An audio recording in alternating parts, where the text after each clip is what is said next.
नमस्कार दोस्तों।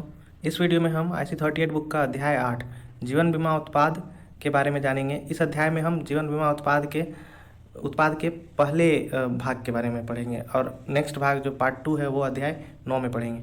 इस अध्याय में हम जीवन बीमा उत्पादों का संक्षिप्त विवरण और परंपरागत जीवन बीमा उत्पाद के बारे में जानेंगे। इसमें सबसे पहले हम जानेंगे कि उत्पाद क्या होता है।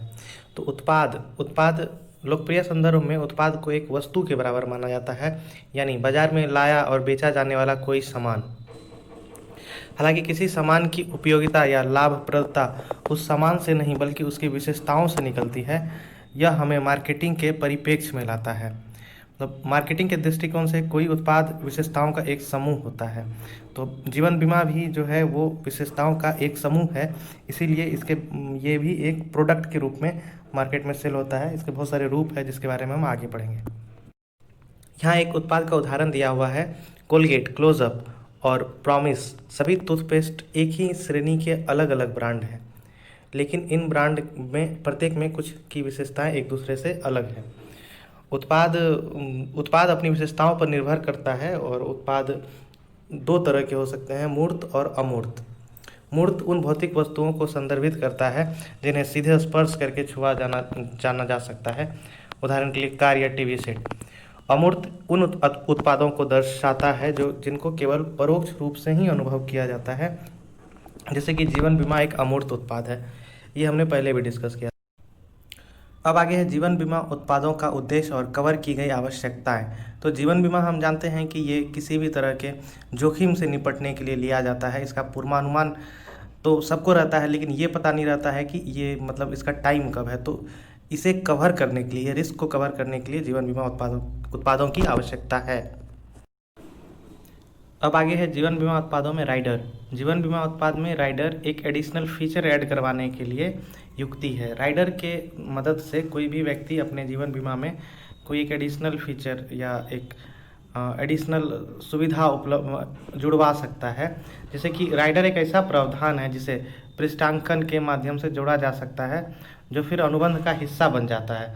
राइडर आमतौर पर कुछ प्रकार के अनुपूरक लाभ प्रदान करने के लिए या एक पॉलिसी द्वारा प्रदत्त मृत्यु लाभ की राशि बढ़ाने के लिए इस्तेमाल किया जाता है। राइडर की तुलना पिज्जा में विभिन्न प्रकार की ऊपरी परतों के विकल्प से की जाती है।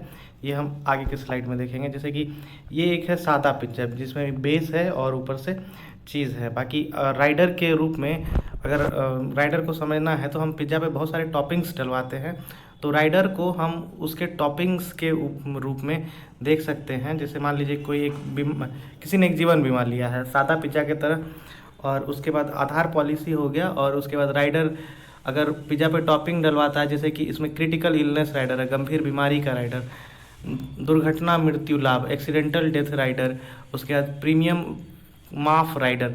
अगर कोई बच्चों का बीमा होता है तो उसके प्रपोजर यानी कि माता पिता के डेथ हो जाने पे वो प्रीमियम माफ़ करने के लिए जो राइडर होता है वो होता है एक अपंगता लाभ राइडर, मतलब डिसेबिलिटी बेनिफिट। अगर कोई एक्सीडेंट हो जाता है और वो डिसेबल हो जाता है तो उसके लिए जो राइडर है वो उसके लाभ के लिए राइडर लिया। अब आगे है परंपरागत जीवन बीमा उत्पाद। परंपरागत जीवन बीमा उत्पाद 3 तरह के होते हैं, मियादी बीमा, आजीवन बीमा योजना और एंडोमेंट बीमा योजना। मियादी बीमा योजना को इंग्लिश में टर्म इंश्योरेंस बोलते हैं, इसे अवधि बीमा योजना भी कहा जाता है। ये तीनों परंपरागत जीवन बीमा उत्पाद हैं। इसके बारे में हम आगे डिटेल में स्टडी करेंगे। मियादी बीमा योजनाएं या टर्म इंश्योरेंस प्लान। मियादी बीमा केवल एक निश्चित समय अवधि के दौरान मान्य रहता है, जो अनुबंध में निर्दिष्ट किया जाता है। यह अवधि कम से कम एक हवाई यात्रा पूरी करने में लगने वाले समय से लेकर अधिक से अधिक 40 वर्षों तक के लिए हो सकती है। मियादी बीमा योजना जो टर्म इंश्योरेंस होती है, इसमें कोई भी रिटर्न नहीं मिलता है, इसमें आपकी लाइफ का इंश्योरेंस होता है। और अगर आप पार्टी का डेथ हो जाता है तो उस केस में उसके नॉमिनी को डेथ क्लेम मिलता है, इसमें कोई भी मैच्योरिटी क्लेम नहीं मिलता है। तो और भी बाकी मियादी बीमा योजना में, टर्म इंश्योरेंस में कुछ ऐसे भी बीमा योजनाएं हैं जिसमें आपका प्रीमियम का अमाउंट वापस हो जाता है, तो उसके बारे में आगे पढ़ेंगे। इसका प्रयोजन क्या है। टर्म इंश्योरेंस का जो प्रयोजन है वह जीवन बीमा के पीछे रह रहे मुख्य और मूलभूत विचार को पूरा करती है। यानी अगर जीवन बीमा धारक की असामयिक मृत्यु हो जाती है, अगर उसका किसी कारण से डेथ हो जाता है, तो उसके फैमिली को जो उसके डेथ के कारण जो लॉस हो रहा है उसका भरपाई करता है मियादी बीमा योजना। मियादी बीमा योजना में अपंगता राइडर के रूप में लिया जा सकता है। इसमें अगर पॉलिसी के दौरान अगर बीमित का एक्सीडेंट हो जाता है और वो अपंग हो जाता है, तो इस केस में बीमित व्यक्ति को पूरी तरह से भुगतान कर दिया जाता है बीमा कंपनी के द्वारा। वह व्यक्ति चाहे जीवित रहने के दौरान ही उसको भुगतान कर दिया जाता है, क्योंकि इसमें ये शर्त होता है कि बीमित व्यक्ति जो है वो खुद से चल उठ नहीं सकता है, अपना काम नहीं कर सकता है, अपनी नित्य क्रिया जो है नहाना खाना या फिर शौचालय जाना ये सब खुद से नहीं कर सकता है। तो उस केस में बीमा कंपनी उसे इक्वल टू डेथ मान लेती है और उसे जो भी क्लेम अमाउंट है उसका पेमेंट कर दिया जाता है। राइडर के रूप में मियादी बीमा योजना मियादी बीमा योजना या फिर टर्म प्लान को टर्म इंश्योरेंस राइडर के रूप में भी लिया जाता है। ये जनरली पॉलिसी अगर कोई एंडोमेंट प्लान लेता है तो जितने रुपए का प्लान होता है उतने रुपए तक का टर्म राइडर भी उस पॉलिसी के में लिया जा सकता है। मतलब कि अगर किसी का डेथ होता है तो उसमें पॉलिसी का जो सम एश्योर्ड है उसका भुगतान तो होगा ही, साथ में उसने अगर टर्म राइडर के रूप में टर्म प्लान राइडर के रूप में ले रखा है, मतलब मियादी बीमा, तो जितने रुपए का उसने राइडर ले रखा है उतने रुपए का और ज़्यादा भुगतान होगा। उसके बाद है नवीकरणीयता, मतलब रिन्यूअल। इस मियादी बीमा या फिर टर्म इंश्योरेंस को रिन्यूअल कराने के लिए आपको जो प्रीमियम का अवधि है जो या सालाना लिया है आदमी ने या फिर छमाही अवधि है, तो उसमें प्रीमियम का भुगतान करके इसको रिन्यू किया जाता है। आगे है परिवर्तनीयता। मियादी बीमा या फिर टर्म इंश्योरेंस को परिवर्तन करवाया जा सकता है। अगर पॉलिसी धारक यह चाह रहा है कि उसके मियादी बीमा या टर्म इंश्योरेंस को आजीवन योजना में बदल दिया जाए तो ये अनुमति दिया जा सकता है। उसके टर्म प्लान को होल लाइफ इंश्योरेंस या फिर आजीवन बीमा में आजीवन योजना में बदल दिया जा सकता है। फिर आगे है यूनिक सेलिंग प्रोपोजिशन यूएसपी। मियादी बीमा का यूएसपी खासियत जो है इसकी कम कीमत है, क्योंकि टर्म इंश्योरेंस में आपका प्रीमियम वापस सिर्फ और सिर्फ या तो प्रीमियम वापस नहीं आता है और प्रीमियम वापस जितना पेमेंट किया है आपने उतना ही प्रीमियम वापस आता है। तो इस केस में इसमें कंपनी को कोई प्रॉफिट नहीं होता है, ना ही पॉलिसी होल्डर को कोई प्रॉफिट होता है रिटर्न के समय में। तो इसका यूनिक सेलिंग प्रोपोजिशन यही है कि अगर पॉलिसी पीरियड के दौरान पार्टी का डेथ हो जाता है तो इसका जो मैच्योरिटी अमाउंट है वो बहुत ही हाई होता है और इसका प्रीमियम बहुत ही कम लगता है। अगर कोई 25 साल का व्यक्ति है, उसने 50 लाख रुपए का टर्म प्लान ले रखा है, तो अगर वो सालाना प्रीमियम का भुगतान करना चाहे तो उसे 3,000 से 4,000 रुपये सालाना प्रीमियम में उसका टर्म इंश्योरेंस हो सकता है। टर्म इंश्योरेंस या फिर मियादी बीमा को अवधि बीमा के रूप में भी लिखाया जाना जाता है। इसके विभिन्न रूप हैं, ये गलत है, धरता नहीं होगा, यहाँ पे होगा घटता मियादी बीमा, उसके बाद बढ़ता मियादी बीमा और प्रीमियम वापसी सहित मियादी बीमा। आगे है घटता मियादी बीमा। घटता मियादी बीमा एक ऐसी टर्म इंश्योरेंस पॉलिसी है जिसमें जिस टाइम पे आपने पॉलिसी ली है, मान लीजिए किसी टाइम पे आपने 1 लाख रुपए के सम एश्योर्ड की पॉलिसी ली है, तो ये जो है टाइम के साथ इसका कवर अमाउंट घटता जाएगा। घटती मियादी बीमा योजनाओं को बंधक मोचन और ऋण क्रेडिट बीमा जीवन बीमा के रूप में बाजार में उतारा गया है। यह बंधक मोचन क्या है? यह घटती मियादी बीमा की एक योजना है जो बंधक ऋण पर बकाया घटती राशि से संबंधित एक मृत्यु राशि प्रदान करने के लिए बनाई गई है। आमतौर पर इस तरह के ऋणों में प्रत्येक समान मासिक किस्त ईएमआई के रूप में भुगतान से बकाया मूलधन राशि में कमी आती है। ऋण जीवन बीमा। ऋण चुकाने से पहले ऋणकर्ता की मौत हो जाने की स्थिति में ऋण पर बकाया शेष राशि का भुगतान के लिए बनाई गई मियादी बीमा योजना का एक प्रकार है। ये अगर आप कहीं पे लोन ले रहे हैं तो उसके साथ आपका एक टर्म इंश्योरेंस कर दिया जाता है, और अगर ऋण चुकाने से पहले आपका डेथ हो जाता है तो उस ऋण का जो अमाउंट है वो आपके टर्म इंश्योरेंस से मिलने वाले क्लेम से कंपनी एडजस्ट कर लेगी। आगे है बढ़ता मियादी बीमा। जैसे कि नाम से ही पता चलता है, यह योजना मृत्यु लाभ प्रदान करती है जो पॉलिसी अवधि के साथ बढ़ती है। मतलब आपने 1 लाख रुपए का अभी बीमा लिया है और आप प्रीमियम एक समान भरेंगे और 10 साल के बाद ये 5 लाख रुपए या फिर 10 लाख रुपए का रिस्क कवर आपको प्रदान कर सकता है। उसके बाद है प्रीमियम वापसी सहित मियादी बीमा। ऐसा मियादी बीमा, मान लीजिए आप 30 साल के हैं और 30 साल के लिए आपने एक टर्म इंश्योरेंस लिया है। आप 30 साल तक 60 अपने एज के 60 साल तक उसका प्रीमियम भरते हैं और 60 साल तक आपकी मृत्यु नहीं होती है, तो इस केस में प्रीमियम वापसी सहित मियादी बीमा योजना में आपने जितना प्रीमियम भुगतान किया है वो आपको वापस। अब परंपरागत बीमा योजनाओं में हम अब आजीवन बीमा योजना या फिर होल लाइफ इंश्योरेंस डिस्कस करेंगे। होल लाइफ, जैसा कि नाम से ही क्लियर है, ये पूरी आयु के लिए, व्यक्ति के पूरे आयु के लिए ये इंश्योरेंस होता है। दूसरे शब्दों में अगर कहा जाए तो कवर की कोई निश्चित अवधि नहीं होती है, लेकिन बीमा कंपनी बीमित के मृत्यु होने पर सहमत मृत्यु लाभ का भुगतान करने की पेशकश करती है। इससे कोई फर्क नहीं पड़ता है कि उसकी मृत्यु कब हो रही है। प्रीमियम का भुगतान व्यक्ति के जीवन भर या एक निर्दिष्ट समय अवधि के लिए किया जा सकता है। इसका मतलब ये है कि या तो प्रीमियम का भुगतान उसके होल लाइफ होगा या फिर किसी एक स्पेसिफिक टर्म के लिए होगा प्रीमियम का भुगतान, लेकिन उसे बीमा का लाभ पूरे जीवन काल में मिलेगा। अब क्वेश्चन है कि आजीवन बीमा पॉलिसी या होल लाइफ इंश्योरेंस किसके लिए सबसे ज़्यादा ज़रूरी है। तो आजीवन पॉलिसी ऐसे व्यक्ति के लिए एक अच्छी योजना है जो परिवार का मुख्य कमाने वाला है और असामयिक मृत्यु की स्थिति में किसी भी वित्तीय सुरक्षा से अपने प्रियजनों की रक्षा करना चाहता है। यह व्यक्ति एक सुसंगत और लंबी अवधि के आधार पर जीवन बीमा पॉलिसी के उच्च प्रीमियमों को वहन करने में सक्षम होना चाहिए और एक ऐसी जीवन बीमा पॉलिसी लेना चाहता है जो मृत्यु लाभ का भुगतान कर सके, भले ही उसकी मौत कभी भी हो सकती है। परंपरागत बीमा योजनाओं का जो तीसरा टाइप है एंडाउमेंट बीमा, उसके बारे में पढ़ेंगे। एंडाउमेंट बीमा अनुबंध वास्तव में दो योजनाओं का संयोजन है। मियादी बीमा योजना जो बीमा अवधि के दौरान बीमित की मौत होने पर संपूर्ण बीमा राशि का भुगतान करती है, और एक शुद्ध एंडाउमेंट योजना जो अवधि की समाप्ति तक बीमित के जीवित रहने पर इस राशि का भुगतान करती है। एंडाउमेंट योजना में एक टर्म प्लान होता है और बाकी का जो है वो, अगर बीमित व्यक्ति का मृत्यु नहीं होता है पॉलिसी टर्म में, तो उसे एंडाउमेंट राशि का भी भुगतान करती है।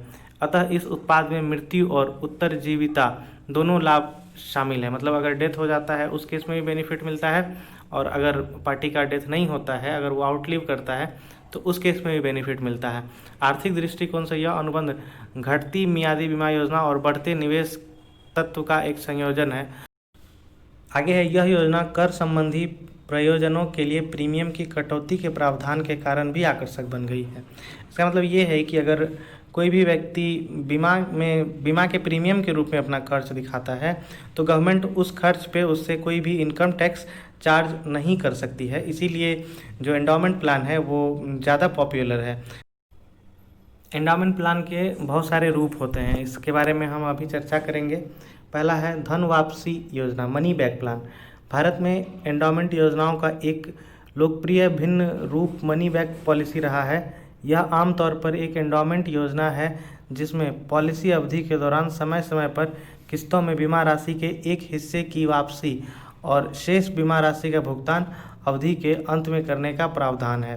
जैसे इसको उदाहरण से समझते हैं, 20 वर्षों की एक मनी बैक पॉलिसी में 5 वर्ष, 10 वर्ष और 15 वर्ष के अंतर में उत्तरजीविता, जिसे सर्वाइवल बेनिफिट भी बोला जाता है, लाभ के रूप में बीमा राशि के 20% का भुगतान करने का प्रावधान किया जा सकता है। शेष 40% का भुगतान 20 वर्ष की पूरी अवधि के अंत में किया जाएगा। मतलब ये कोई एक मनी बैक प्लान लेता है। LIC का बहुत ही फेमस मनी बैक प्लान है 920 नंबर टेबल, जिसमें आपको 5वें साल, 10वें साल और 15वें साल पे 20% जो सम एश्योर्ड है अमाउंट उसका भुगतान होता है, और बाकी के 40% और उस पर जो भी बोनस अर्न हुआ है वो आपको 20वें साल के अंत में वो पॉलिसी होल्डर को भुगतान कर दिया जाता है। अब आगे है सहभागिता और गैर सहभागिता योजना। इसको इंग्लिश में बोला जाए तो पार्टिसिपेटिंग और नॉन पार्टिसिपेटिंग योजना। सहभागिता शब्द ऐसी पॉलिसियों पर लागू होता है जो जीवन बीमा कंपनी के लाभ में भागीदारी करती है। दूसरी ओर गैर सहभागिता का मतलब ऐसी पॉलिसियां जो लाभ में भागीदारी नहीं करती है। दोनों प्रकार पारंपरिक जीवन बीमा में उपलब्ध है। सहभागिता या फिर गैर सहभागिता को अगर इजी शब्दों में समझना होगा तो सहभागिता मतलब कि विद प्रॉफिट प्लान ऐसे प्लान होते हैं जो प्रीमियम हम बीमा कंपनी में जमा करते हैं तो बीमा कंपनी उसे वो किसी न किसी जगह पे इन्वेस्ट करती है, तो उससे जो भी बीमा कंपनी को अर्निंग होता है वो बीमा कंपनी उसका जो भी भाग है वो पॉलिसी होल्डर को दे दिया जाता है। तो इस प्लान को विद बेनिफिट या फिर पार्टिसिपेटिंग या फिर सहभागिता प्लान कहा जाता है। और गैर सहभागिता में ये नहीं होता है, इसमें चूँकि कंपनी उसके जो भी प्रीमियम है उसको कहीं भी इन्वेस्ट नहीं करती है तो उसे बेनिफिट भी नहीं मिलता है। अब यहाँ पे सहभागिता या फिर लाभ सहित योजना मतलब पार्टिसिपेटिंग या फिर विद प्रॉफिट योजनाओं के बारे में डिटेल में दिया गया है। लाभ रहित या गारंटीकृत योजनाओं के विपरीत इन योजनाओं में लाभ में भागीदारी का एक प्रावधान होता है, मतलब कि जो भी कंपनी को जो भी बेनिफिट अर्न हो रहा है प्रीमियम के निवेश से उसमें पॉलिसी होल्डर भी भागीदार होता है। जैसे कि मान लीजिए इनकी घोषणा बीमा कंपनी इस रूप में करती है जैसे कि प्रति 1000 पे उसे 70 रुपये का जो है बोनस मिलेगा, तो ये इसका कैलकुलेशन जो जितना उसने प्रीमियम का भुगतान किया है और पॉलिसी के अंत में ये होता है या फिर मृत्यु के केस में भी ये दिया जाता है। सम एश्योर्ड राशि के साथ में जितना बोनस बना है पॉलिसी के प्रीमियम पे वो भी भुगतान होता है या फिर पॉलिसी के अंत पे भी ये दिया जाता है, और अगर कोई पॉलिसी को सरेंडर कर रहा है तो भी इसका भुगतान होता है। अब आगे हैं महत्वपूर्ण तथ्य हैं पारंपरिक उत्पादों के लिए IRDA के नए दिशा निर्देश। जो IRDA जो इंश्योरेंस बिजनेस का कंट्रोलर है भारत में, उसके क्या दिशा निर्देश हैं उनके बारे में जानते हैं। ये है एक नए परंपरागत उत्पादों में मृत्यु कवर अधिक होगा। अगर कोई भी व्यक्ति 2 लाख का इंश्योरेंस ले रहा है तो उसका जो उस एंडोमेंट प्लान में जो मृत्यु कवर होगा वो 2 लाख रुपए से ज़्यादा होना चाहिए। जैसे कि LIC का एक बहुत ही फेमस प्लान है जीवन आनंद, तो इसमें अगर कोई भी व्यक्ति 3 लाख रुपए का सम एश्योर्ड का बीमा ले रहा है तो उसे टोटल 3,75,000 का डेथ बेनिफिट मिलेगा, क्योंकि इसमें जो डेथ बेनिफिट है वो सम एश्योर्ड का 125% है। उसके बाद है आपको नियमित पॉलिसी प्रीमियमों में के मामले में कवर 45 वर्ष से कम उम्र के लोगों के लिए वार्षिक प्रीमियम का 10 गुना और अन्य के लिए 7 गुना होगा। B पॉइंट है पारंपरिक योजनाओं के मामले में न्यूनतम मृत्यु लाभ कम से कम बीमा धन की रकम और अतिरिक्त लाभ अगर कोई हो तो है। और C पॉइंट है बीमा धन के अलावा पॉलिसी में निर्दिष्ट अनुसार और मृत्यु की तिथि तक संचित बोनस अतिरिक्त लाभ मृत्यु होने पर देय होंगे अगर पहले भुगतान नहीं किया गया है तो। अब आगे हम इस वीडियो में इस अध्याय के प्रश्न उत्तर डिस्कस करेंगे। पहला क्वेश्चन है निम्नलिखित में से कौन सा एक अमूर्त उत्पाद है। ऑप्शंस कार, मकान, जीवन बीमा और साबुन। तो इसका ऑप्शन 3 सही होगा। जीवन बीमा एक अमूर्त उत्पाद है जिसे आप छू नहीं सकते हैं, बाकी सारी चीज़ों को आप छू के देख सकते हैं, सारी चीज़ें मूर्त उत्पाद है। आजीवन बीमा का प्रीमियम भुगतान टर्म बीमा के प्रीमियम भुगतान की तुलना में डैश होता है। अधिक, कम, बराबर, बहुत अधिक। क्योंकि आजीवन बीमा में फुल लाइफ का इंश्योरेंस होता है तो इसका प्रीमियम भुगतान टर्म बीमा से अधिक होता है। ऑप्शन 1 सही होगा। अगला क्वेश्चन है डैश। जीवन बीमा व्यक्ति की मृत्यु की स्थिति में पॉलिसी धारक के बंधक का भुगतान करता है। बंधक, मियादी, आजीवन या एंडोमेंट। तो इसका ऑप्शन 2 सही होगा। बंधक बीमा जो है वो व्यक्ति की मृत्यु की स्थिति में पॉलिसी धारक के बंधक का भुगतान करता है।